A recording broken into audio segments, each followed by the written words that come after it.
Hello दोस्तों, कैसे हैं आप सब। आज की हमारी कहानी है उतरन।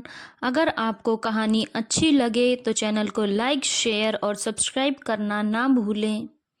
क्या दे दिया तेरी माँ ने आज तुझे। पलक के हाथ में थैला देखकर सुधा जी ने चश्मे के नीचे से झांकते हुए पूछ लिया। हिचकते हुए पलक ने थैले में से निकालकर एक साड़ी अपनी सास सुधा जी के सामने रख दी। साड़ी को उलट पुलट कर देखते ही सुधा जी की त्योरियां चढ़ गईं। ये साड़ी तो पहनी हुई लग रही है। तेरी माँ ने क्या इस बार पुरानी साड़ी दे दी तुझे। जी माँ जी, वो माँ की ये साड़ी मुझे बहुत अच्छी लगती थी, तो इस बार माँ ने ये साड़ी मुझे ही दे दी। अच्छा, तो अब इतने बुरे दिन आ गए हमारे, जो अपने मायके की उतरन पहनेगी तू। अरे, तुझे तो अक्ल नहीं, लेकिन तेरी माँ को तो सोचना चाहिए था ना।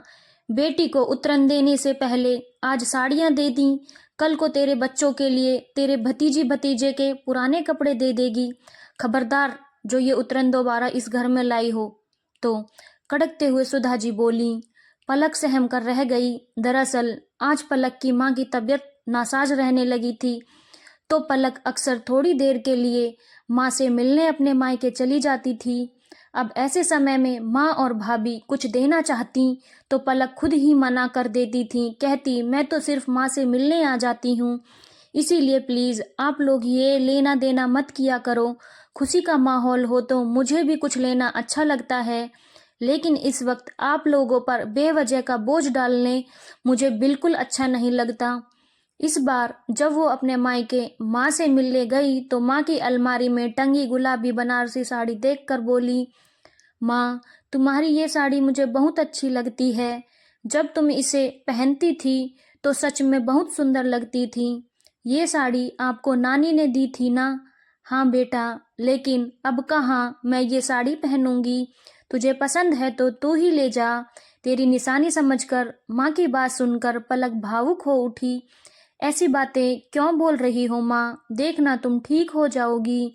कहते हुए पलक अपनी माँ के गले लगकर बिलख पड़ी। उसे भी अंदेशा था कि अम्मा ज्यादा दिन नहीं निकालने वाली।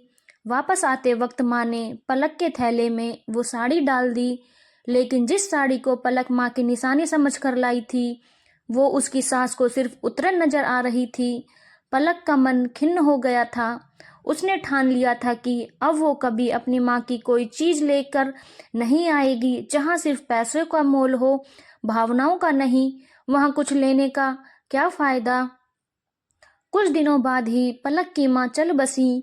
पूरे परिवार में शोक का माहौल था। पलक भी 13वीं तक अपने मायके में ही थी। 13वीं के दिन पलक के पति और सास ससुर भी पलक के मायके गए थे। सारा काम निपटाने के बाद पलक जब विदा होकर वापस ससुराल जाने लगी तो पलक की भाभी माँ की अलमारी से निकालकर माँ के कंगन पलक को देते हुए बोली, दीदी, माँ ने कहा था कि ये कंगन पलक को दे देना। आप इस घर की बेटी हैं, इसीलिए आपका हक भी बनता है। पलक की आंखें छलक आईं। खुद को संयत करते हुए बोली, नहीं भाभी माँ, नहीं तो क्या हुआ। अब आप सब ही मेरा मायका हैं। आप सब तो हैं मेरे साथ, फिर मुझे किसी की निशानी की क्या जरूरत। ये कंगन आप पहन लो, क्योंकि माँ की छवि अब मुझे आप में ही नजर आएगी। कहते हुए पलक ने वो कंगन अपनी भाभी के हाथों में पहना दिए। पास खड़ी पलक की सास और पति भी देख रहे थे, लेकिन कुछ कर नहीं पाए। सास को तो पलक पर बहुत गुस्सा आ रहा था। घर आते ही पलक की सास उस पर बिफर पड़ी। भला इस वक्त भी कोई मना करता है लेने देने से। इस वक्त तो बेटियों को देने से माँ की आत्मा को शांति मिलती है। जब अपने मन से वो दे रहे थे तो क्या जरूरत थी मना करने की। बाकी के सारे गहने तो उस भाभी के पास ही तो रहने थे। आज पलक के मन का दर्द शब्द बनकर होठों से निकल पड़े। क्योंकि माँ जी, मैं भला माँ की उतरन इस घर में कैसे ले आती।